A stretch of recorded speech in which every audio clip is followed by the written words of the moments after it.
what did I just do? I need to start sharing video, sharing my screen. Somehow let's see. Okay, I'm going to, is my screen being shared?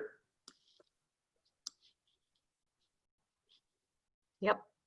Okay, so thank you.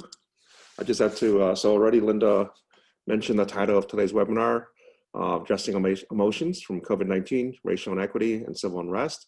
So I want to thank Linda and the American Bar Association Dispute Resolution Section.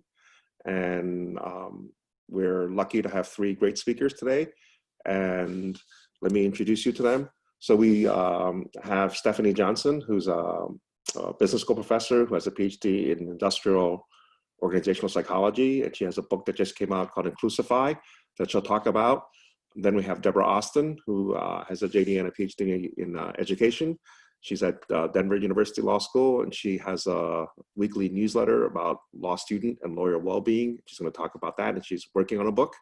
And then we have Olivia Ash, JD and MS, and she's at Indiana University in the School of Health and Human Sciences, and she studies loneliness and strategies for mitigating loneliness. And I'm at the University of Colorado Law School, and I'm interested in emotions and how they influence people's decision-making, processing information, leadership, race, and risk perception. So let me just provide people a timetable and an outline of what we're going to do in the next 90 minutes. So I'm providing introduction and overview in the remaining 7 minutes. And then Stephanie's going to talk first for 20 minutes about inclusifying emotions and leadership. And then Deborah's going to talk after that on the neurobiology of emotion, in particular on chronic stress and cognition. And then Olivia's going to talk about loneliness for 20 minutes. So then we're going to have a panel discussion, question answer session after that. But the panel discussion is basically me asking the panelists questions or them commenting on each other for 10 minutes. And then the Q&A with all of us and the people who are watching the webinar. So if you have questions, you can ask them in chat. Linda's keeping track, and Linda will send them to us so for the last 10 minutes. And then the last minute, I just have a poem about happiness. So that's the schedule. Let me get started. So right now, it's not such a great time, I think, for lots of people, for the world, because of 3 sort of related, although conceptually separate crises: the COVID-19 pandemic, the George Floyd murder, and sort of anti-Asian sentiment. And they intersect in this Venn diagram in terms of how some people feel there's a quote unquote Chinese virus, and therefore people blame people who are Asian American, not necessarily even Chinese, for bringing this virus. Then in the midst of the pandemic, we had the George Floyd murder, which actually is one in the long series. So that led to a lot of civil unrest and protests, understandable, from the Black Lives Movement. And the intersection of the 2 bottom ellipses is racism in general. And so what we want to talk about today is how to address a lot of these emotions that come up due to these 3 different crises. And so one of my oldest niece's favorite movie is Inside Out, and it has these 5 emotions: anger, fear, disgust, sadness, joy. I think all of us to some extent are feeling the first 4 and missing the last one. And this is from the NIH Mental Health Institute. So people go through these stages of not believing something, getting angry about something, being sad about it, then accepting it, and maybe being optimistic, although even that last stage may be somewhat dangerous in the sense that people become complacent, for example, about COVID. So there's another infographic here about the interrelationship between anxiety and COVID, right? How people who might be anxious to begin with are going to feel more anxiety because of COVID, how people who are not usually anxious are going to feel anxious during COVID because it's a health threat, which could lead to people being very sick or passing away. So, like I said, in the midst of the pandemic, we have another crisis about racism, which is a long-standing problem, what some people call a wicked problem, not because it's evil, but because it's difficult to solve. And in the Black Lives Movement, the protests, there were understandable, I think, anger, frustration, righteous indignation. So a lot of emotions there, strong emotions. And let me start by saying that Aristotle was quoted in Legally Blonde as saying the law is reason free from passion. Of course, this view that reason and emotion are a dichotomy is a false and outdated and actually very unhelpful dichotomy, but it's a popular one. The modern neuroscience views that cognition and emotion go together. They're sort of different ways of perceiving information, different ways of thinking. And the other thing this slide is trying to highlight is the fact that people's emotions are often unconscious to ourselves. It's not that we don't know whether we feel sad or happy. We know the valence, the positive or negative. We actually may not know why we feel that way, and we tend to conflate a lot of emotions. So the example is if you're on a first date at an amusement park on a roller coaster, you might conflate the excitement for feelings of attraction for the person on the roller coaster with you. So there's a well-known diagram, which I'm trying to circle here, the circumplex of emotions, which has two dimensions. On the x-axis is positive or negative valence. On the y-axis is high or low arousal. So like if I say, are you happy? You might think of it in kind of a yippee skippy way, or you might think of it in kind of a calm, serene way. There are different sort of dimensions here. There's only two, but you can think of multiple dimensions that you can place emotions on. And I'm sure everyone has heard Yoda say this: fear is the path to the dark side. Fear leads to anger. Anger leads to hate. Hate leads to suffering. And so the general psychological veracity of this quote is, I think, debatable. But at least in the case of COVID-19 and anti-Asian sentiment, people fear COVID. They get angry at who they think is responsible. They hate those people for bringing COVID. And then if they commit hate crimes, those people will suffer. So in that sense, Master Jedi Yoda is correct. Since this is the section of dispute resolution, I think this is a book that's familiar to all of you, by Roger Fisher, Getting to Yes, Getting Past No, Getting to Maybe, and Daniel Shapiro from the Harvard Negotiation Project, Beyond Reason, Using the Emotions as You Negotiate. So the idea here is you don't think of reason and emotions as in opposition, but you think of going beyond reason, which is a natural thing to do, to be analytical, to be reasonable. And in particular, I put on the title of the slide, a wonderful title from a law review article called Emote Control, which was after someone's child who could not say remote control. So he wanted the emote control. The idea here is that emotions have certain time path and dynamics. The other idea is that emotions tend to have a herd aspect to them, in the sense that we are affected by the emotions of people around us. So emotion has a certain contagious aspect to it. And then the other central point about emotions is they oftentimes are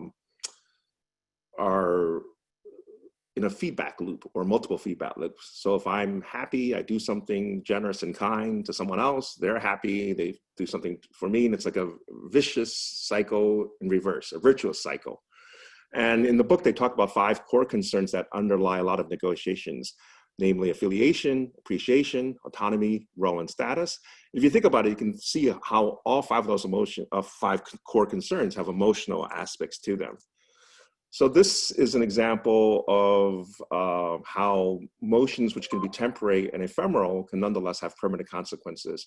For those of you who didn't see the movie, which is probably most of you, in the movie, Jennifer Aniston and Vince Vaughn's character fight a lot and do things to each other which are hard to reverse. Even though their emotions are gone, the things they did have consequences. This is another book I think a lot of people know about, probably less have read, Thinking Fast and Slow by Danny Kahneman. And he talks about 2 systems of thinking. System 1, which is more intuitive, and system 2, which is more analytic or deliberative. I think Deborah's going to talk more about this, so I'll just move on to the phenomenon that has been demonstrated in many experimental settings, which is people exhibit what's called affective misforecasting, otherwise known as duration neglect, which are just fancy ways of saying people mispredict how long their emotions will last and how intense they will be. It's not that people get the valence wrong. People know if they're sad or happy again. They think they'll be happy or sadder for the rest of their lives, especially if they're adolescents. Then there's something called the 10-10-10 rule, which is the idea that before you do anything, you want to sort of get some distance, emotional distance. So think about how whatever you're planning to do will make you feel in 10 seconds or 10 minutes, 10 months, and then 10 years. The idea being a lot of things will fade. And this is related to a central point that Kahneman has a TED talk about, and it's in several chapters, is actually part of his book. the difference between predicted emotions or anticipated emotions, actually experienced emotions, and then remembered emotions. And the three things differ, but the first and the third, predicted and remembered, tend to be rosier than the actual. And it's related also to the hot cold empathy gap, which is the idea that we have a hard time predicting our behavior when we're in a cold state about our behavior in a hot state and vice versa. A simple example is when you go shopping for groceries, if you just ate, you won't buy anything even though you're going to be hungry later. So one way to characterize system 1 and system 2 that everyone's familiar with presumably is Homer Simpson eating donuts versus Spock from Star Trek being logical. This is my only visual that's animated. So here the idea is that people have been asked to predict what happens if they win the lottery. They think they'll be happy forever. The y-axis is happiness on some sort of scale. The x-axis is years. So the idea is that I'll be happy instantaneously upon winning the lottery for the rest of my life. And if I become paralyzed, I'll be very depressed for the rest of my life. I think that's what most people predict. This is what actually happens to lottery winners and people who become paralyzed. Sure enough, their happiness goes up or down, but within 2 years, it goes back towards the baseline. And the idea is that most people adapt to most things, not everything and not everyone, and at different speeds. This is the idea that emotions have now become very popular in many areas of study. So there's law and emotions, marketing and emotions, neuroscience and emotions, fill in the blank and emotions. And one area people talk about a lot is whether people are ready to make decisions. And the fact that emotions sometimes are very visceral, very strong, and can influence you in a way as to make a decision you might regret. And also the idea that there are experiments showing that people, when they feel certain emotions like fear, like anxiety, may seek out more information, may be less discerning about the information, and may take more information. Also, emotions clearly influence how much information processing you do, or whether you seek out information, or how well you process information. And emotions also influence your perceptions about risk. So when people are afraid of COVID, they might be very careful, but as things seem to be okay, they become complacent and take less care. And the last bullet point there, mindfulness and color insight, is related to Rhonda McGee's book, The Inner Work of Racial Justice, Healing Ourselves and Transforming Our Communities Through Mindfulness. And she's written several law review articles about this. So Rhonda McGee is an African-American woman who talks about the phrase colorblind not being very helpful, but instead color insight. And the Snickers bars are just to illustrate the idea that when you're hungry, you may not make good decisions. This is Jane Elliott, who was on The Tonight Show recently with Jimmy Fallon, and he interviewed her, and she talked about her famous brown eyes, blue eyes experiment. And I have a picture of her here wearing a sweatshirt that says prejudice is an emotional commitment to ignorance. And the idea is that prejudice and bias may not just be deliberate analytical constructs, but emotional. Too many words in the slide, so I'll just highlight the fact that anger and bitterness lead to riots. Riots are the language of the unheard. The idea that people, their feelings cannot be legislated or regulated, but you can, for example, have a law that prevents people from lynching other people, and that changes habits, which then changes behavior. And this is something I'm not sure, I'll just do this quickly. Emotions, I think, like fear, lead to racism, which leads to other emotions like shame about being racist. So you may have the problem that people avoid experiences, they can have beliefs that are incorrect, and they can deny those beliefs. But if people will have less shame and be willing to have experiences where they interact with other people of different races, different fill in the blank, then they could change their preferences. And this is from the movie Avatar, where seeing you is not just visually, physically seeing someone, but understanding or comprehending them. And this is the idea that I think people are many different dimensions or characteristics. And when you are reducing people to a lower dimension of race or gender or sexual orientation, that's how you get these isms, which are bad. And in some sense, what the law is trying to do is ban the behavior or habit to change people's hearts and minds. So Chris Guthrie is not here, but he presented something at Pepperdine a year ago, which I went to, and he has these 5 principles from his own experience and 3 areas of research: dispute resolution negotiation, JDM, judgment decision-making, and the psychology of influence persuasion. Ask, don't direct; explain, don't defend; listen, don't talk; negotiate, don't dictate, serve, don't lead. So a lot of people have commented how a lot of the leaders of nations which have done well with COVID are women, and part of their leadership style involves compassion, empathy, humility, kindness, and transparency. This is a song, Put a Woman in Charge by Keb Mo featuring Roseanne Cash. And these are some further references, blog post, an article, a draft, and the Put More Women in Charge is the scaled up version of the song, and then something Deborah and I wrote. So with that, let me turn it over to our next speaker, and she can talk about, or she will talk about, Inclusivity.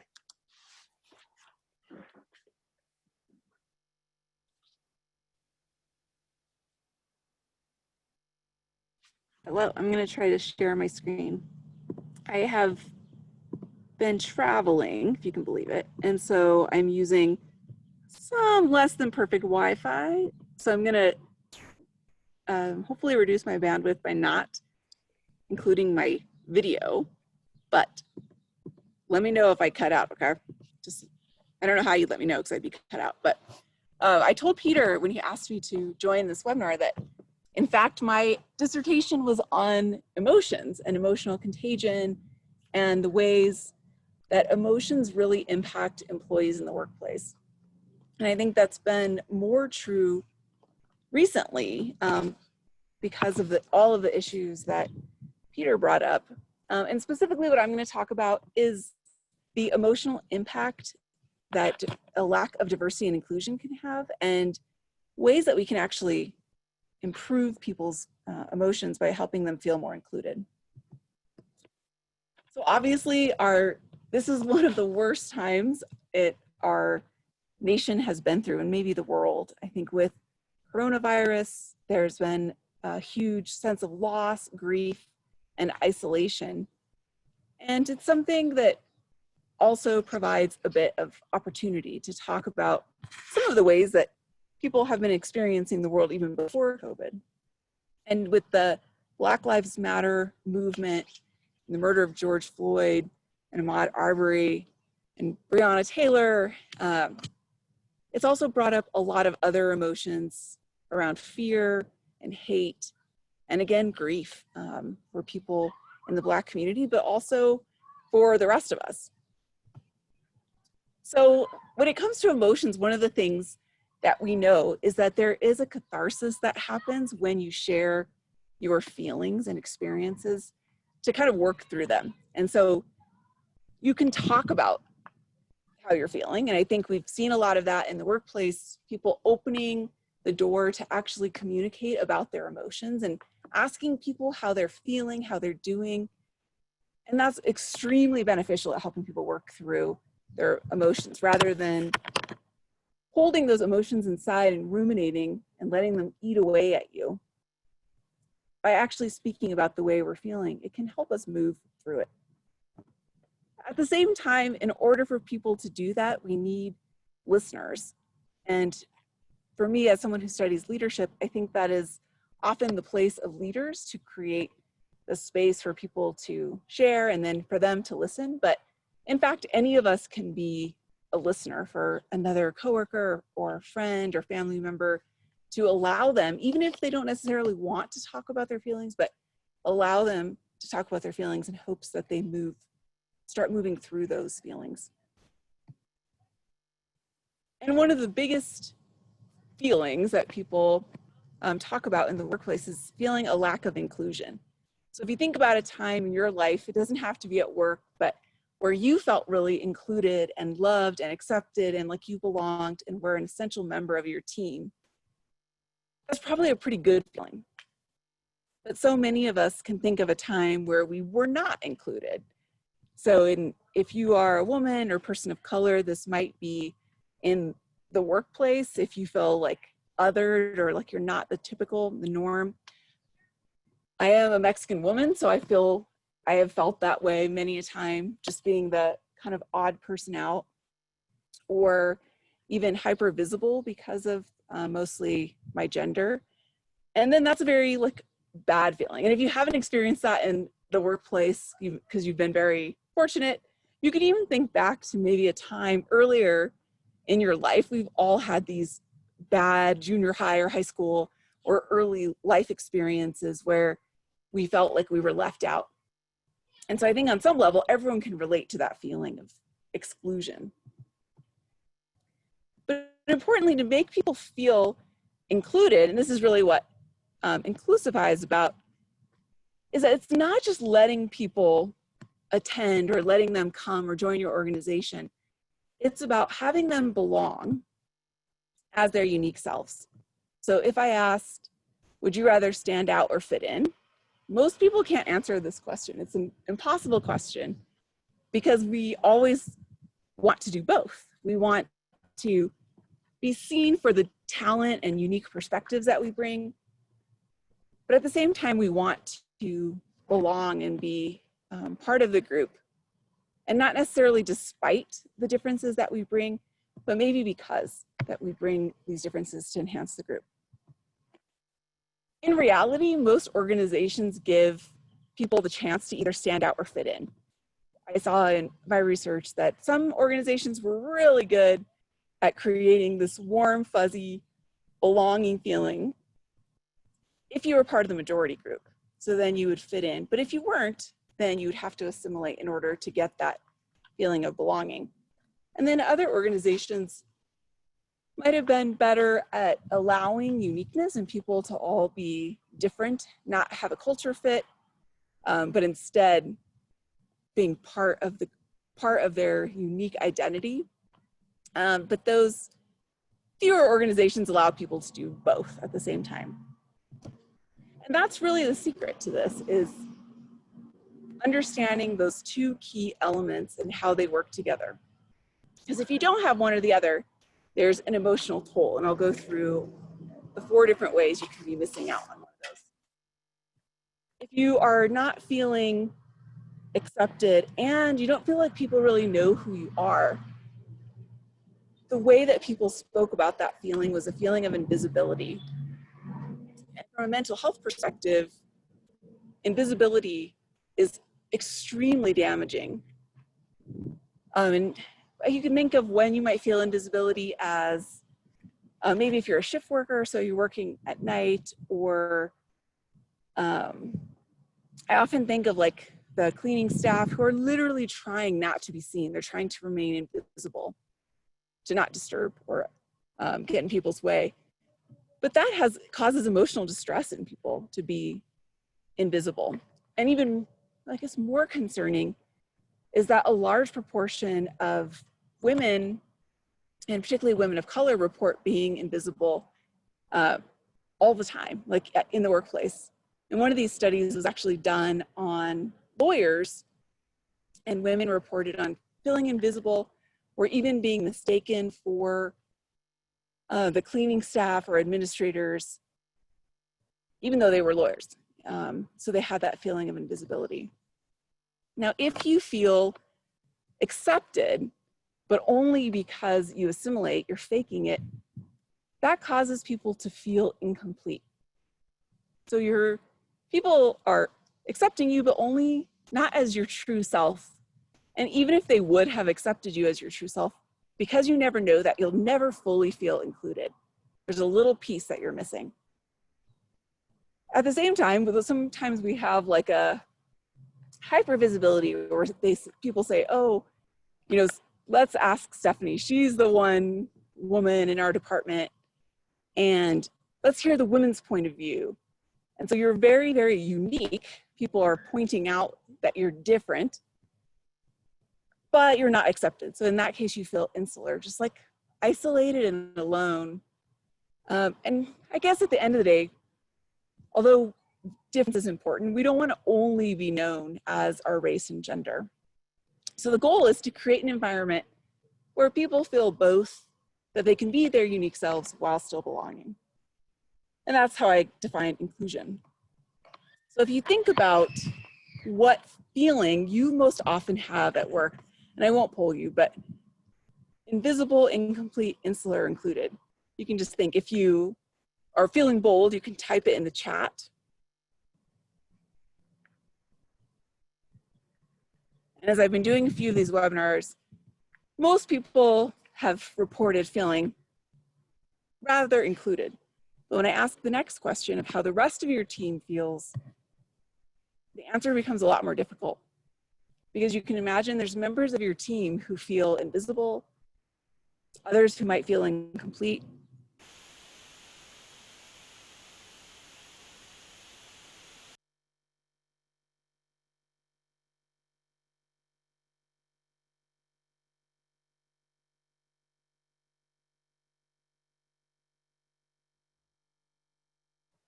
Folks, it sounds like we have lost Stephanie. You think about the uniqueness and There belonging. she is. Okay.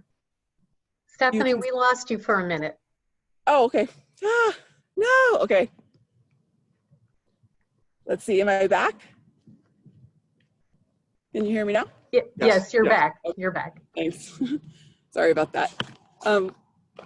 Well, luckily, I think Peter already covered this, but the colorblind and genderblind ideology obviously robs people of their uniqueness, because you're saying, well, I don't care what race you are or what gender you are, but maybe that individual does care, right? It might be important to their identity, and it also negates the experiences that they might have had with discrimination or bias. Using this framework also points out the lack of effectiveness of a savior mentality in the workplace. Like, as a leader, I am going to promote diversity as the white knight and save everyone who needs saving. And that also doesn't really help people feel included, because it makes them feel othered. And then meritocracy, which I think meritocracy is probably good if it's true, but what we see in research is that most of the time when organizations claim they're meritocratic, they actually are the least meritocratic. And just telling people to that an organization endorses meritocracy causes people to be more gender biased on objectively measured participants. So if you have like an experiment where you have 2 resumes and a man and a woman, you switch the names, and you tell people there's a meritocracy, they vote or they rate the women worse. And so what you end up with are these archetypes of different leaders who are really actually trying to get included, right? But maybe just missing out on one of these 2 elements. Luckily, I think with considering both the uniqueness and the belonging, we can help everyone experience more inclusion at work and reduce some of the negative emotions and stress that have been elicited by COVID and the violence against the Black community.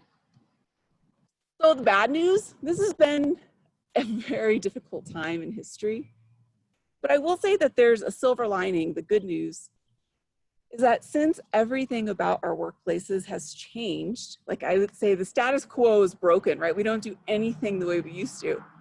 It actually creates an opportunity to rebuild our workplaces in a more inclusive way, to reduce bias and allow for greater equality. So I'm going to leave with that thought, and I have some more resources, a game you can download to help build empathy with your team. It's on Inclusivity.com/resources. And there's some cards that can start those conversations that really facilitate healing. If you're curious about those little archetypes of leaders, the culture crusader, the white knight, there's a quiz at inclusifire.com that you can take to see where you fall.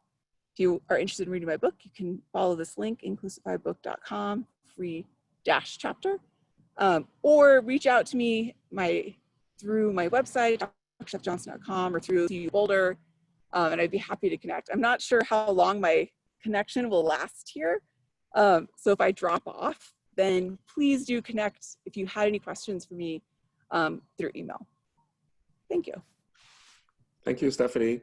So yes, I highly recommend taking the self-assessment. I was surprised at my outcome, and highly recommend Stephanie's book, which I'm in the process of reading, and you can read the free chapter like she said. And thanks, Stephanie, for actually being on time as opposed to me. All right, so our next speaker is Deborah.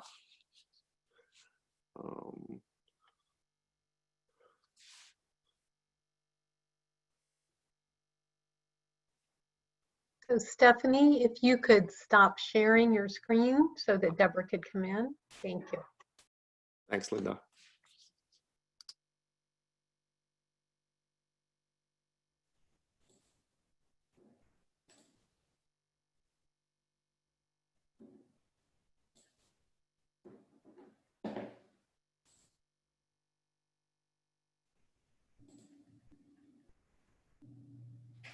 Okay, thank you very much for having me. I'm going to talk for a few minutes about the neurobiology of emotion and the impact of stress on our ability to think.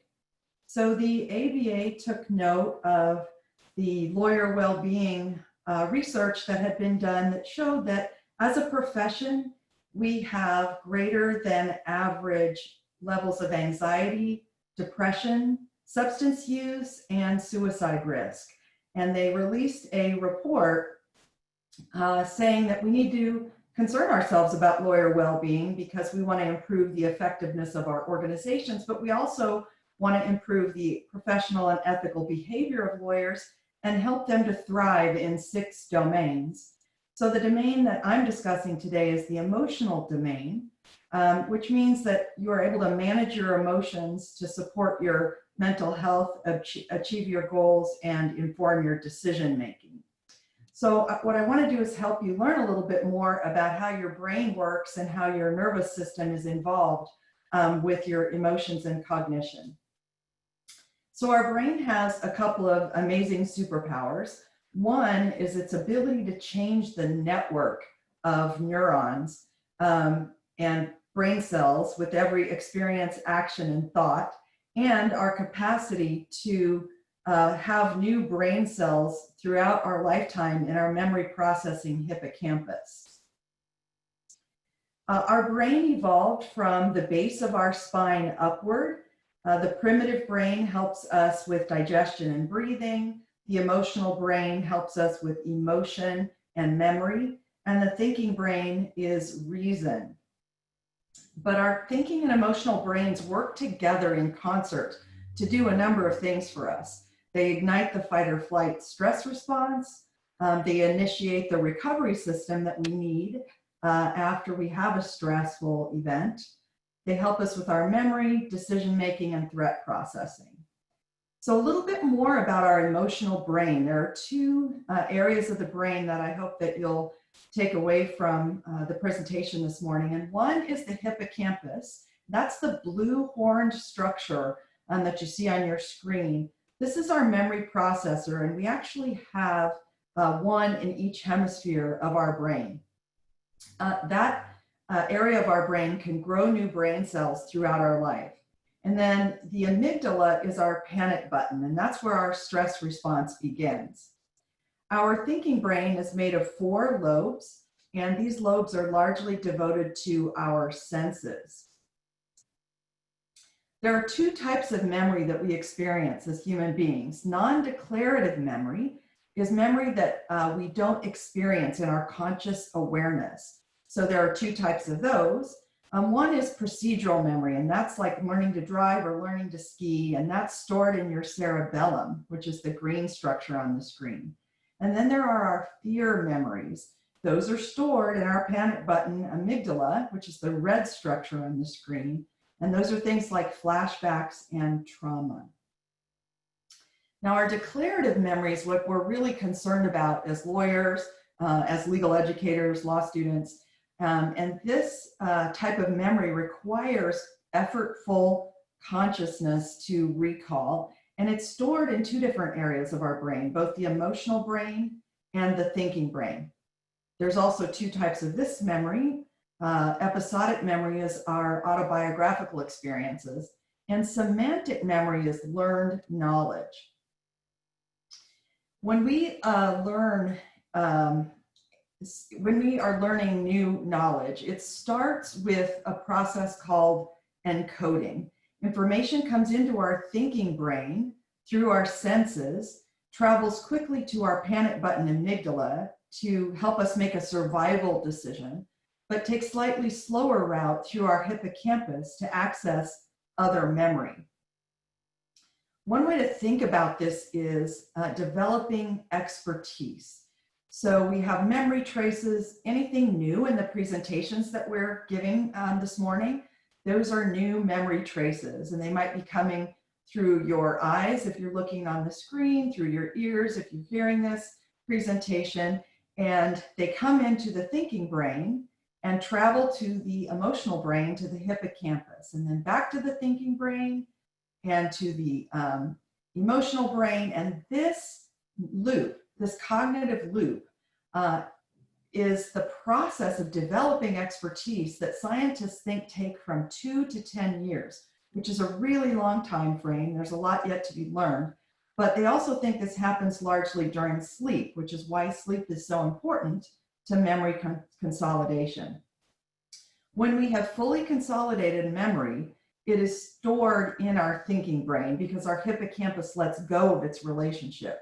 But you can see how the development of expertise takes both a thinking brain capacity and an emotional brain capacity for fully consolidated. So we need all of this part of our brain to be healthy. So what about the impact of emotion?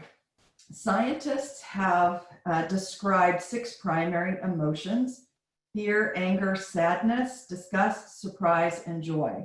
And an emotion is actually an automated process that happens to us without us realizing it, and it results in physical changes like increasing our heart rate or blood pressure.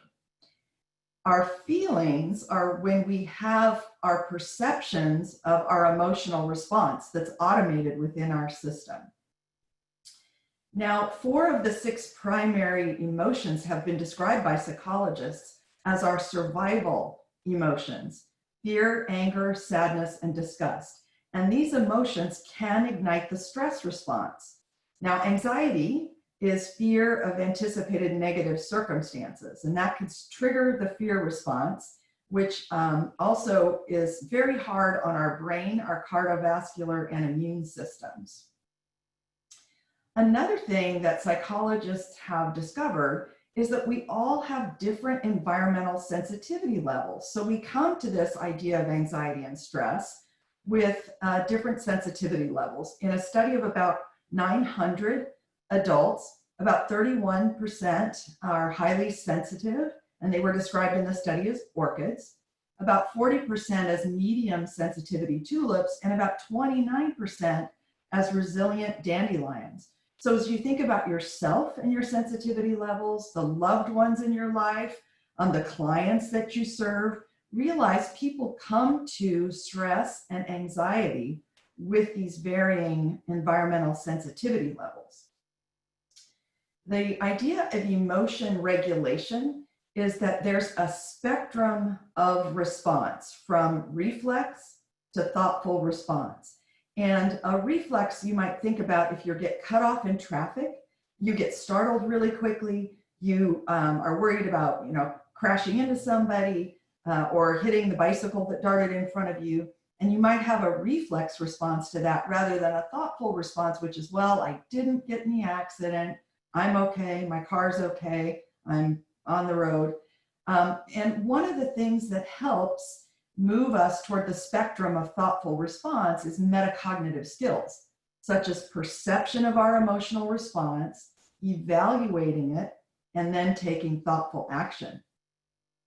So what about stress and cognition? There are 2 types of stress, and then there is trauma. So acute stress is short-lived, and this is what our stress response was designed to deal with. We have a stress response in our nervous system that was designed to help us deal with short-term problems. It's a good thing, it helps us survive. We get some problems when we have chronic stress, which is a long-lasting stress response. And then when we suffer from trauma, we also have something similar happen to us with respect to memory loss, flashbacks, avoiding, or being on high alert.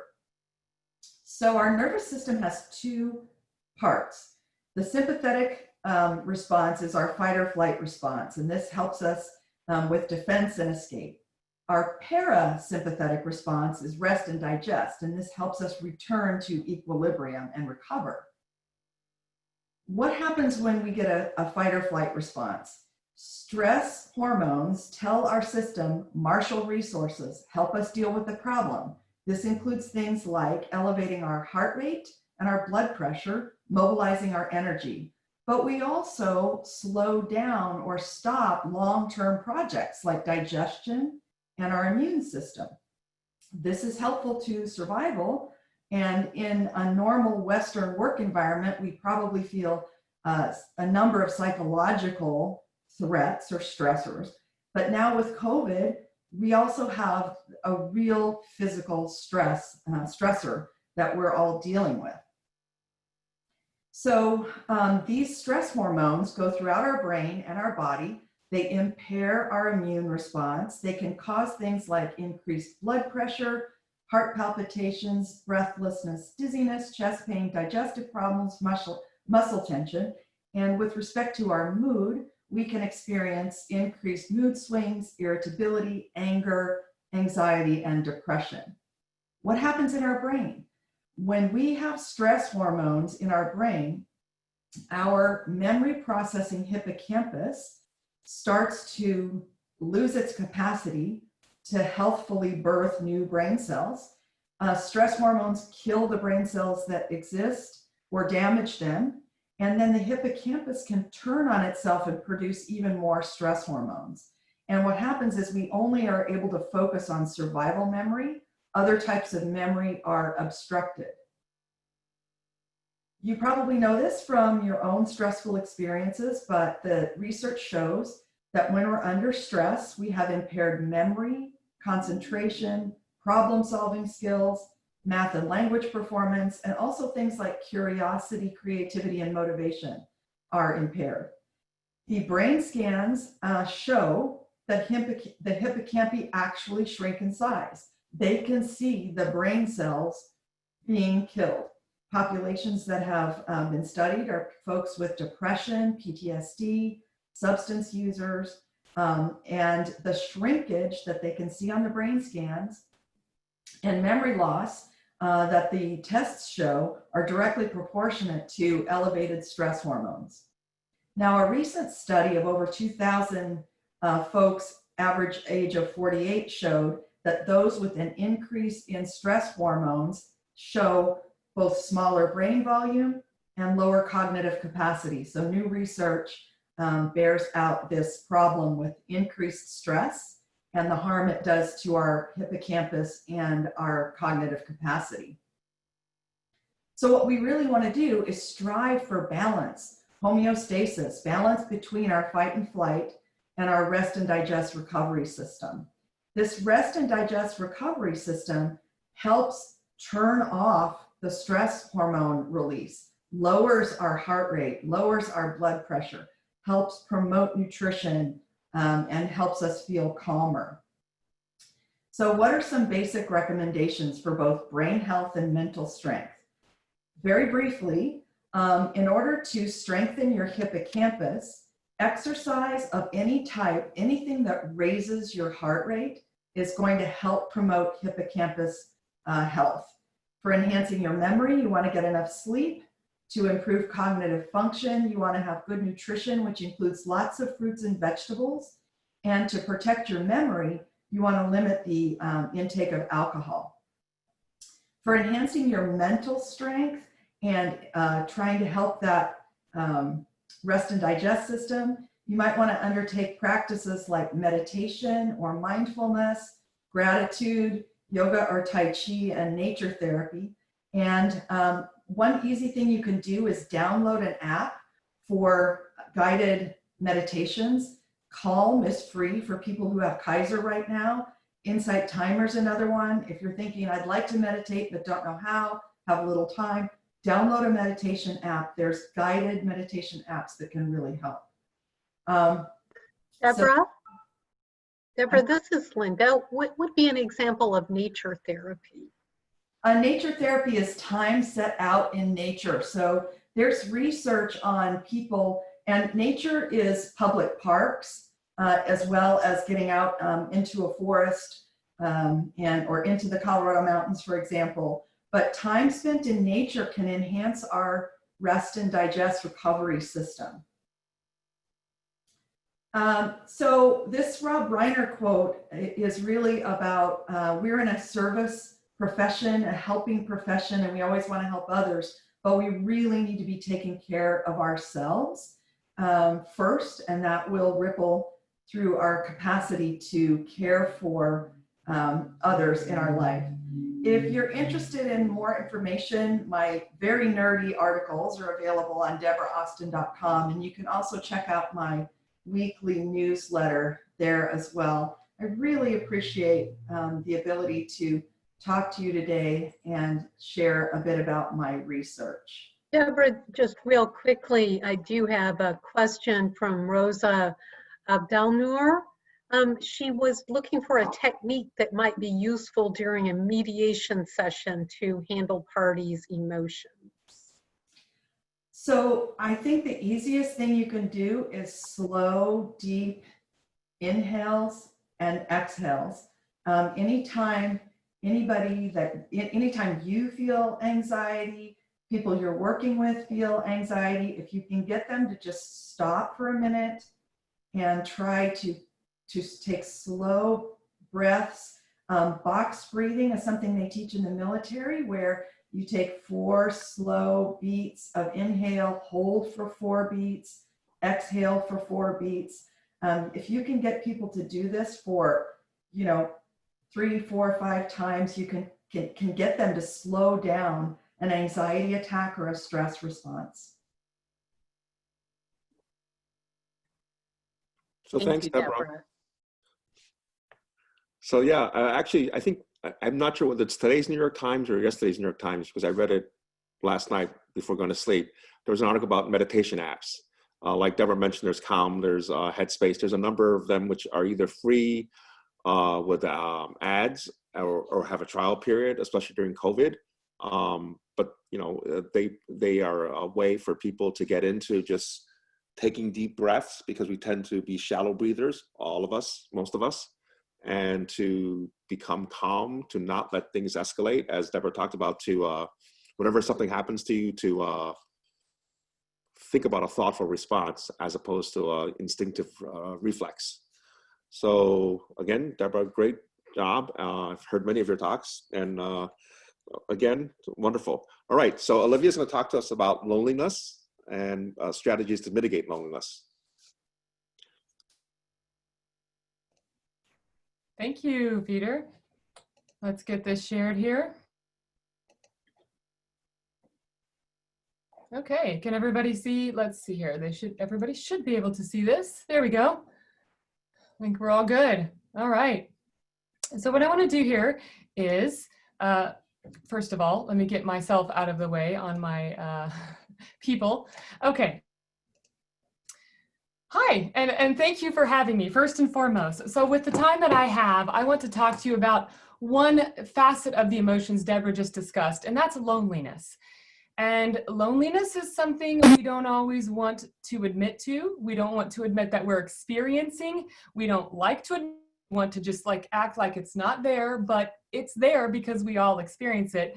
And the other two speakers and Peter have set the stage for that. And so let's talk about how to recognize it and how to mitigate it and manage it. So you're watching me and listening to me. Who am I? Well, I'm a fitness and wellness professional by undergraduate and graduate education. And then I spent 10 years in wellness program management, advising employers on how to best implement wellness programs. I'm also a licensed teacher, and then I decided to go back to law school. And so in 2019, I graduated from Indiana McKinney School of Law. And last year, I started my own company, Live Balanced, to bring it all together and seek to celebrate life and celebrate color as a way for myself to share, but also as a way to share the knowledge that I've gained. This is a chicken in a field. And why am I showing you a chicken in a field? It's a great question. If you know anything about chickens, chickens are social creatures. It is odd to see a single chicken in a field. And if you see it, there it is. I took this photo a couple weeks ago while I was riding my bike, and it struck me so much, and I wanted to use it for this presentation because we have all felt like that chicken in a field. And what's interesting is as I looked at it, it looked over and then it just started running back to its people. And chickens, social animals, we are social animals. We want to be in and around humans but we have that need at different levels. And that's what I'm going to talk about with the loneliness research that I did during law school. The next 18 minutes or so, I'm going to talk about these large groupings. We have, okay, well, what is loneliness actually? What does the research say? Because I know what it feels like when I feel lonely, but what does it feel like for other people when they feel lonely? How it affects well-being, and Deborah did a great job on expressing the emotions and what can happen in the cascade in our bodies. I'll take a look at the personality of loneliness and the characteristics that individuals share that experience loneliness, and how my personality affects my perception of being lonely or not. Then I'll look at experiencing across cultures. And when I say cultures, I'm talking groups of individuals, whether that be at a law firm, whether that be in a factory, whether that be by race, it does not matter. We are talking about groups because different groups may experience loneliness in different ways. Think of it as a diamond, okay? It's got facets, and the light comes in, and how it's cut and how every person or environment or culture is going to affect how someone feels that loneliness. And then I'll end with strategies to mitigate it. So I'm going to ask some questions. And here's the questions. When is the last, and I realize the audience I'm talking to here, so I'm going to have you put yourself in the position of your profession and your personal life, because you're going to experience this differently in either environment. But also think about, as the earlier speaker said, your clients and who's coming to you. Every person that comes to you and you interact with is experiencing something you may not know anything about, but they're also experiencing this. So there's this conscientiousness level that's important. So when is the last time you said this to yourself, that you genuinely felt part of a group? You ate a meal at a table with people.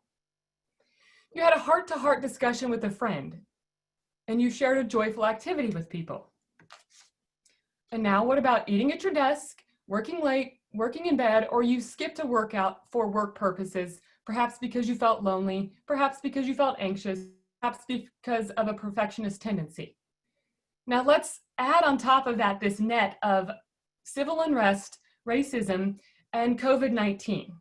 Because now the things that we would do to mitigate our responses to this have been either taken away involuntarily, or we have voluntarily chosen to stay inside or do something to protect ourselves, as Deborah was talking about when we have stressors. Also, when's the last time you said this to yourself, either professionally or personally? No one understands my position. I need someone to talk to. I don't know what to do, but I've got to do something. I feel helpless, alone, overwhelmed, or I wish I had better relationships. Or maybe I'm just too shy. I'm too anxious. I'm exhausted.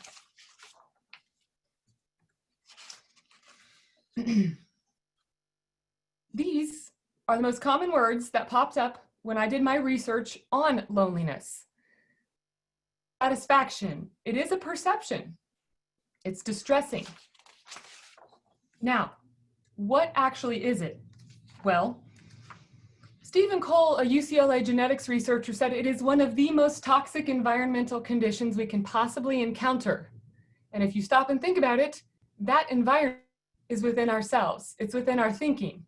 Deborah did a great job of establishing that how we think matters. Anxiety is the anticipation of something bad happening. Loneliness is the perception that your relationships are not where you want them to be, even though you may be in the middle of a crowded room and you may have a great network. In the UK alone, 1.6 million older people said that they hadn't had a conversation with someone in over a month, and most people reported that their friend was the television and kept them company. So, why does any of this matter? Okay. Well, the quality of people's relationships is the single clearest predictor of physical health, longevity, and quality of life. Who we relate with and interrelate with and interact with matters. Now, in research, clear this up because frankly, as I was doing research for my thesis, there's not that much that exists. There's not that many surveys or quantitative measures that have been conducted on loneliness. And so I looked at it from a general population, and then I whittled it down and said, okay, what is it about the legal profession that elicited the response in 2018 that lawyers were the loneliest of professionals, followed closely by doctors? So what is it about it? Well, first of all, it's important to get something clear. Loneliness is not social isolation, but they do interact. Loneliness is an emotion. It is an emotion. It is within our brains and how we feel about it. It is a qualitative measure. It's that thing that we can't quite grasp, that sometimes can be difficult for quantitative thinkers. Social isolation, on the other hand, is of course a more objective measurement, a more quantitative measurement. I have this many friends, I have this many people in my network. Now, this is a beautiful blue sea. Let's think about this, okay? And there's our iceberg of loneliness. We see what's on the top, but remember, yourself, as you know, and every person you interact with may be much more below the surface. What causes loneliness? Well, in the research, physical isolation, lack of companionship, but also this lack of useful role in society, something that's on our mind right now and has been vocalized by many persons and groups in our society. It's one of many factors. Now, what is isolation? Well, that is separateness from social or familiar contact, community involvement, or access to services. So what is loneliness? Well, according to Claire Norman, it's an individual's, so this is Liv's, personal subjective sense of lacking the items that I've highlighted to the extent that they are wanted or needed in my life. So maybe I really want to have this many friends and I just don't, or maybe I do, but they're not the quality that I need to fill something within me and who I am. It is possible to be isolated without being lonely and to be lonely without being isolated. How does loneliness feel? Well, you know how it feels. If I were to ask you and peek inside your brain, it's unlikely you're going to share it unless you have a trusted advisor or you have learned how to share your emotions better, and that typically comes with thinking about it, which we'll get to in a little bit. So when we break up loneliness in the research, we have emotional loneliness and social. These are our two big buckets. Emotional loneliness is that absence or loss of intimacy at any level, whether that is friendship or amicable or it's romantic. We typically feel this as uncertainty about future events. And we can have that cascade of negativity in our body just by thinking about it, as Deborah pointed out in her presentation. For social loneliness, we're looking at this, we don't have this network of individuals or friends that have common activities. We feel this maybe as aimlessness. And so we have this sort of amalgamation inside of us that's saying, look, I need to find someone that find someone or a group of people where I feel included, okay, I feel appreciated, okay, we share common activities. That reduces that anxiety and that aimlessness. Now, when it comes to the lion's share of research, I want to point out importantly is J.T. Chicapo in Chicago, and he did a lot of research when it came to animal behavior. And what he noticed is the tendency that facial expressions, vocalizations, postures, and movements of people leads to a convergence of emotions. And that basically led to loneliness spreads through what we call induction. And half of the people felt lonelier if someone they were directly connected to was lonely, because we're social creatures. Like that chicken wants to be in a coop and it wants to be with, and it's gregarious. And it's just not a chicken out of the pen, so to speak, or a fish out of water if not. Now, who is lonely? Well, research indicates, what research I could find on it is that it's got some interesting dichotomies. If you, like anything in law, you have a fact-specific situation. Well, when you look at each person, you need to understand who they are, because you would want to be understood for who you are and what you've experienced. Now, generally speaking, though, we see very young and very old, so under 25 and over 65. Typically more women, though my research showed that was pretty stable. even if the higher the education, if you're single, separated, childless, you live alone, you're in poor health, or you have no religion. And if you think back to what I said earlier, we want to find situations where we do feel included and valued and share those common activities. So if we are isolated physically, it's fertile for that loneliness seed to grow into something that we don't want to have to take time to take out. I'm going to piggyback on Deborah's discussion of the 6 dimensions of well-being. So when I teach my students, I teach well-being and lifestyle principles. I always talk about the 6 dimensions of well-being. Now you're going to see, if you do the research, different names for these, but generally speaking, these are our 6: social, emotional, physical, mental, environmental, and spiritual.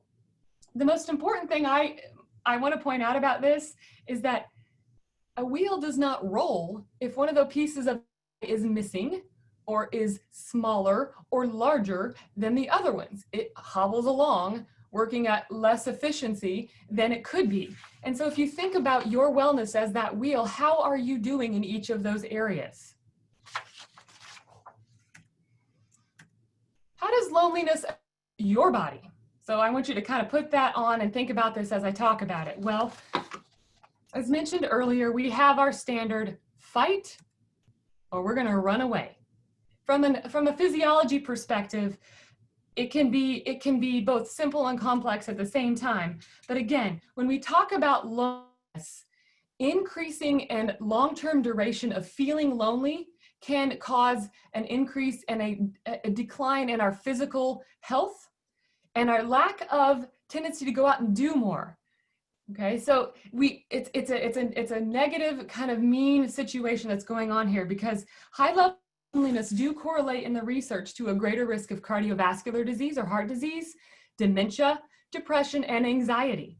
And for this group of individuals, likely many of us, and I am one of them, type A persons typically compensate for loneliness with hyperactivity, but that can lead to strain on the cardiovascular system and excessive work to avoid emotionally dealing with the loneliness and what that discrepancy is I talked about earlier. So how does it affect the body? Here we go. I think this is important, but really important to stop for a moment and think about this. And I have a worksheet for you as a resource that will be attached to this presentation to begin to do this exercise. Physically, you have an increased risk based on research for death, mortality, heart disease, stroke, chronic pain, poor quality sleep, and mentally symptoms, suicidal thoughts, and anxiety. Now there's an interesting, and it was briefly mentioned, hypervigilance seems to be associated both with legal professionals, and that's this on constant hyper alert mode. So this is in a state of extreme alertness that undermines quality of life, and it can happen after a trauma, as mentioned earlier. But what that does is it can cause you to feel like you're constantly looking out for the worst before you get harmed. And that can happen in a chronically lonely brain as well. Now I'm going to switch over here with the time I have remaining to run through some things about this group and lawyers, law students, and legal professionals, because I do believe legal professionals should be included in this based on my experiences working in a firm. Now, this is a rundown of lawyer well-being, and this is not all inclusive, but I think it's important to understand here.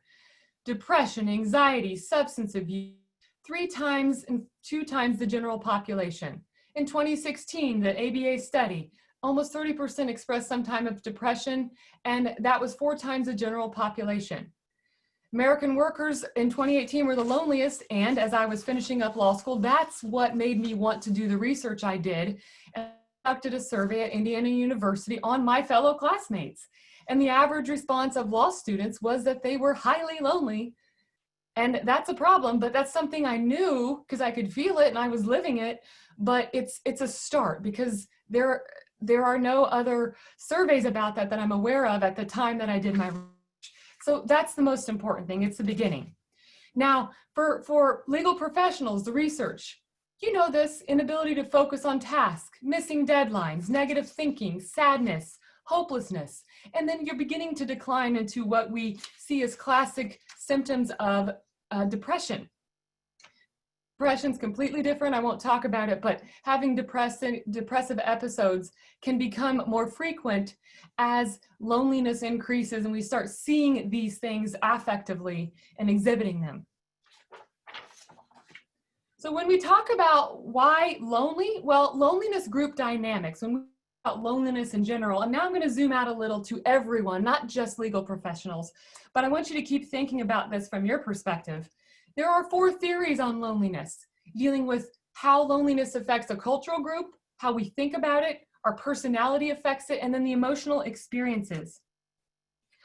The painfulness drives us to seek meaning, and if it's not fixed, it will lead to long-term chronic stress by J.T. Chicapo. That was his quote. Now, what types of loneliness and what type of group dynamics? Well, the emotional and social I talked about earlier, but there's also communicative, ethical, existential, and cultural loneliness. And I want to take a moment here in the context of what we're discussing about.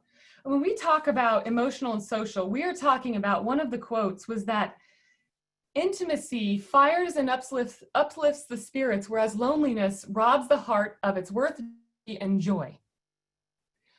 Okay, so whether you're feeling you've ever felt that or your clients or the individuals that we're dealing with. And then from a cultural loneliness perspective, research shows here that persons who deem themselves excluded, left out, not included, or overlooked experience this type of loneliness. There's a lack of confidence and identity because they can't find groups and people like them to flourish and live with. And some of the other characteristics that we will see in cultural loneliness, again, may be felt by minorities in certain age and gender groups.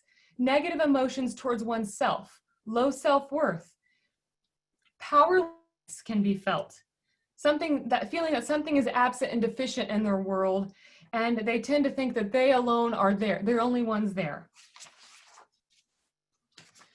Now, what affects our loneliness personality characteristics? Well, I think this is something that we can probably understand here. If you take a look at yourself or groups that you are aware of, in the general population, what we see correlated with high levels of loneliness are persons who are typically shy, anxious, the hypervigilant, and maybe have low self-esteem in general. Now, we have all these individuals who are doing what they need to do. When we talk about lawyers, we have this subset of characteristics in the research. And again, there's not much research about it, but it's being developed as I talk about this. We are independent, competitive. We're trained to argue the fine points. And we tend to have perfectionist tendencies. And that can expose us to feeling lonely, not only because we are in that environment, but we have also, we can't talk about things. Many of us can't talk about what's going on, so we get that input and we don't have an outlet. So what's driving this? Well, what we've talked about here, this self-imposed stigma and isolation from lawyers. To think like it, we may not talk about how we're feeling. It may be a weakness. It may be something from an environmental perspective. And then from a well-being perspective, we all have experiences, whether in law school or in practice. Long hours of isolation, we don't have control. Maybe our firms aren't willing to mentor, and we have this workload and this competitiveness. So what can you do to feel less lonely? As I wrap up here, cultivating wisdom is a new thing in the research. In 2018, there was a study about that one, and I like that one, and I'll come back to it. But we, as Deborah said, we can create consistent exercise and sacred time and create positive friendships and talk about it. And cognitive behavioral therapy, which is basically the technical term for saying talk therapy, is finding that trusted friend or advisor, or formally a therapist. Now, there was a question earlier about nature. Nature is a wonderful healer, and it does a job of helping you to have that rest and digest time that she discussed. When it comes to wisdom, the new research out says that wisdom is this thing that this sort of murky water where we know it, but it's emotional regulation. We're able to regulate our emotions, to reflect upon ourselves, our position within our work or among our relationship. And then we practice pro-social behaviors with ourselves first, and then with others. So empathy, compassion, we're not perfectionists, we are not perfect. Decisiveness, social advising, tolerance of values and diversity, and we have this ability to reflect. And I think that's an important thing in wisdom. So cultivating that seems to help us feel less lonely. So where do you start? Well, you've got to name the problem and care for yourself. Care for your six is my phrase from Live Balanced on caring for those 6 dimensions of wellness. And like we've discussed, staying involved in groups and connecting with people is essential, but that means you have to extend yourself, and that can be scary, which is why it's important to talk about it with someone you trust. And if you don't have someone, the first step is finding someone. Now, law firms, specifically in the research, Gina Chow, cultivate purpose and meaning. Focus on building relationships, not competitors within your firm. Mentor young lawyers and provide them constructive but not critical feedback. I can imagine the negatives arising on, well, we've got hours and billables. Yes, but it has to be a balance. It has to be a balance. So here's an ask and act exercise I will end with. There's a worksheet that will be attached to this recording. So this is something you can do at any time, and much like the breathing exercise to interrupt the physiology, this is to interrupt the mental thinking. Okay, how do you feel at the moment? With whom can you talk, whether it's an immediate emergency need or long-term? How can you balance your diet? How can you balance your exercise? And what immediate action can you take, as in 2 hours, as in right now, or as in tomorrow, and set those small goals. But I say balance the diet because individuals, in my experience in fitness and health, always want to make massive changes, and it rarely ever works. This is a screenshot of the worksheet that is that will be attached, that you can write it down and take with you. And so with that, I thank you, and I know I'm a little over time, but I appreciate it. It's very important to me to talk about how you're feeling and to connect with individuals and to reduce that loneliness, because we all, especially now. You can get the information in any research documents. This will also be provided afterwards. So with that, I thank you, and I will send it back over to Peter. Thank you, Olivia. That was great. And I highly recommend everyone read her article. It's on SSRN, Social Science Research Network. It's a great article. As Olivia mentioned, there's not a lot of research about loneliness for lawyers or of lawyers or law students or legal professionals. She mentioned John, I don't know how to pronounce his last name, Chekapo. I know, I was like, oh. He and his wife have done a lot of studies about loneliness in general. So we have 7 minutes for the panel, and I think Stephanie's internet dropped out. So I'm just gonna ask one question of Deborah, one of Olivia, and then Linda's gonna bring some questions. I know we have one question in Q&A. So Deborah, I was fascinated by your presentation. Could you talk to us a little bit more about the difference between chronic stress and trauma? So actually the result of chronic stress or trauma is pretty much the same at this point. It's experiencing long-term stress response where we don't get to spend very much time in the recovery that we really need to have our stress hormones reduced and our the resources that we're struggling to constantly use to deal with the stress, higher blood pressure, higher blood sugar, higher heart rates. And it's basically the same at this point.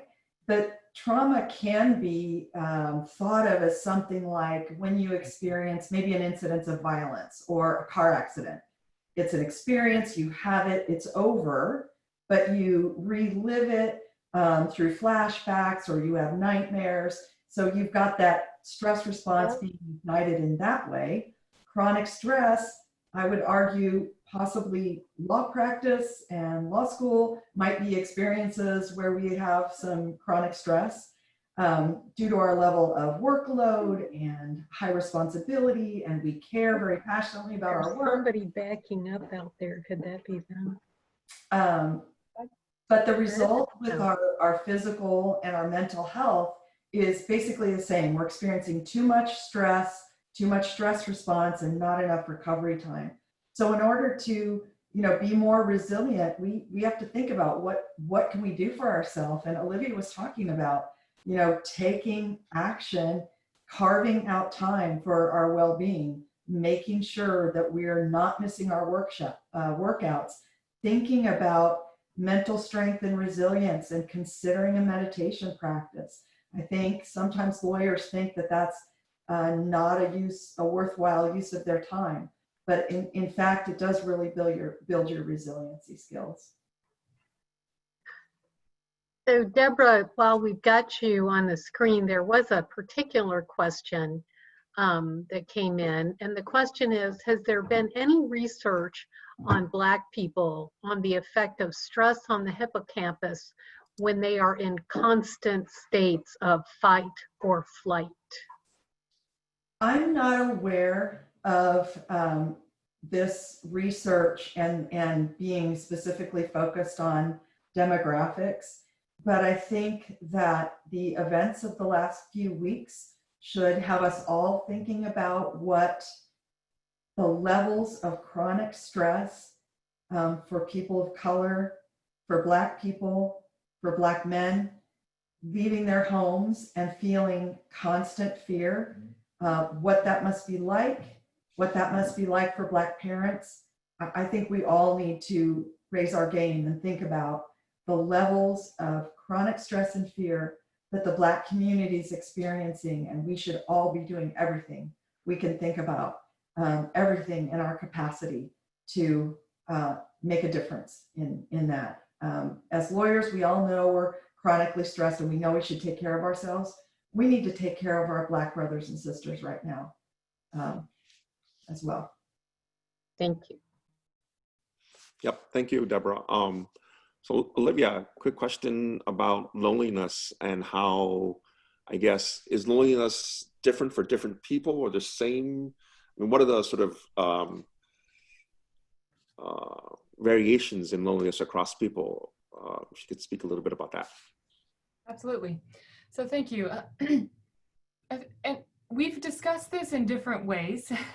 and because loneliness is a subjective measure, every person is going to have, I like to think of it as an equalizer. You see the bars and you see everyone has a constant up and down of each one of their emotions, and how over time with the chronic stress that can lead to an increase in loneliness. And then if parts of someone's lives are taken away, the loneliness is going to increase. But then if we put on top of that, feeling like they're not included because of their skin color, feeling like they are targeted because of their skin color or their sexual orientation, this is only reducing the tools with which they can work and get through life.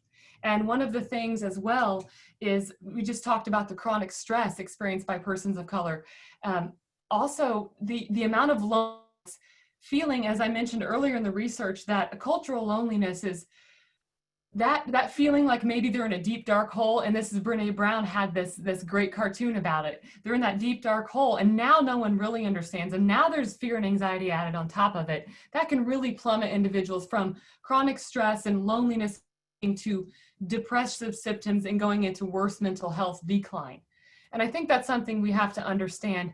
Generally speaking, women and men, in the research that I found, sometimes women tend to be a little bit more, and that could be because women talk more. Typically, they will share their emotions more than men from the perspective of socially and culturally. And Chikapa, when he talked about and did his research on loneliness in group settings, it's mostly women. Women tend to get together and, like the chickens, okay, like hens, they talk about stuff. So we have more to work from. But as Deborah said, with Black men now, can you imagine what they're thinking? And I have seen this firsthand with connections in my social circle about the fear and the anger of being pulled over because of their skin color, and then being in a community that they thought they could trust, and now, but the leadership is white and they're Black, and they did not get the support they needed. And so when we think about cultural loneliness, we have got to think about those extraneous, those factors that you may not experience because of what you look like or who you are, but that every person that comes in, just, it's like a ticking off the list. What could they be experiencing that I don't, for those things that we don't change, can't or don't change? Great, thank you, Olivia. So Linda, do you have more questions from either chat or of the audience? No, I don't really have any additional questions in the queue. So I know you had a couple of questions that you were going to use, so go ahead and pull them out. Okay, do you have any questions yourself for either of our speakers? Well, I will say this, that I'm very lucky that I have a sister who is a therapist, and we actually did some very normal things over the weekend. We went to my niece's house for dinner. Then my husband and I like to go to art stores, and we like to go antiquing. So we did that on Saturday. And then on Sunday, what I found was I had these very odd feelings of additional anxiety that I couldn't really explain. So I called my sister. I said, why, after doing normal things, do I feel more anxious? And her observation was, you know, yes, you were starting to go back to normal, but now you're back in lockdown. So those feelings of anxiety would increase. And she actually had paid for me to go to a meditation class a few years ago. So I can do that, and I do yoga. But I thought it was an incredibly odd thing that after doing some more normal kinds of social things that I would feel increased anxiety. And I wonder if anybody might have any observations about that. So that's really interesting. I'm not sure if this is on point, but I remember reading an article, actually a chapter in a book, where they talked about contrast effects, like how if you have a great meal in Paris, that's wonderful, but when you go back to, say, the University of Iowa, you will never have a meal that great again, but you can have the memory of that meal, but every other meal is going to be suffered by comparison. So are you better off having not had that great meal and its memory, or not, right? So sort of the contrast effect. And so maybe what's going on, again, I don't know. I think as we get back to normalcy, people want to return to normal, but I think that's not going to happen. There's a new normal. And the other things, people get complacent. They want to sort of fall back in the same comfortable routines. But when you do that, and then you go back into lockdown, there's this contrast. And that contrast may be something that I think, after all, nervous systems are basically set up to look for differences, right? So whether something's hot or cold, it's all relative. It's what your reference point is. So maybe that's part of it, but I'm not sure. Deborah or Olivia? Well, I suppose my comment, and Linda, and your story, and thank you for sharing, was that from the perspective of cultivating wisdom to manage how you're feeling, and it is self-reflection, and it is a benefit, I think, to probably have a sibling who is a professional. And the more that we can stop and self-reflect and take that pause, that rest and digest that Deborah talked about, and the ask and act, our minds are constantly thinking. And we all know that in this profession, that is even like double the speed of sometimes what we interact with. So if we can pause for a moment and just take that self-reflecting, and I do this, and throughout the day, I'm like, why do I feel that way? What changed that was different? That's different what I've been used to experiencing.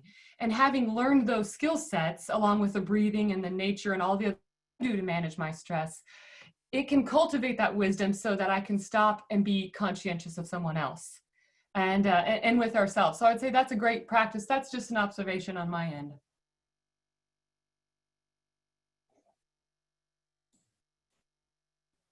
I think we're in uncharted territory here with anxiety and stress. And I think that never knowing the impact of leaving your house now, asymptomatic transmission of this virus, people having to balance going back into employment situations with other people. What are those risks? I think that this is a kind of a continuous traumatic situation, and we just all have to do what we can to care for ourselves, because we're also really in charge of caring a lot for others. Yeah, I just thought it was so interesting and odd that the reaction to going back to a small piece of normalcy and then feeling incredibly anxious the following day. So I have to agree with both Deborah and Olivia and Peter. It's a reaction to, you know, having been locked down for 3 months. I have a husband who is immune compromised, so I have to be very careful. And so I think we are right. You're right, Deborah. We're in uncharted waters in every respect. So thank you. Yeah, and other, go ahead. Oh no, real quickly, one thing, I am a gregarious person myself, and I grew up in a family of 10, and I have 17 nieces and nephews. And to be able, I was so excited to go back out into society. But what I noticed, which was weird for me, is that moment of hesitation where I stopped and paused before doing what my normal is hugging someone or talking to them or touching them.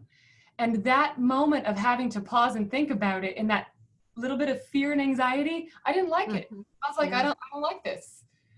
And so can you imagine that for someone who may not be naturally predisposed to being as gregarious as I am or as extroverted? That could be even more traumatic and may even be difficult, I would imagine, in practice, trying to get information that you need to help someone out of them if they have not been used to sharing. So something to be mindful of and practice ourselves. Yep.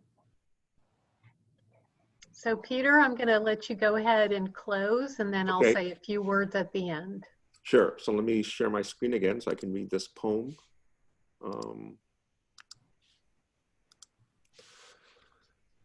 So this is just a poem titled Help Yourself to Happiness by Helen Steiner Rice. And I'm sure everyone can read, but I'll read it for you. Everybody, everywhere seeks happiness. It's true, but finding it and keeping it seem difficult to do. Difficult because we think that happiness is found only in the places where wealth and fame abound.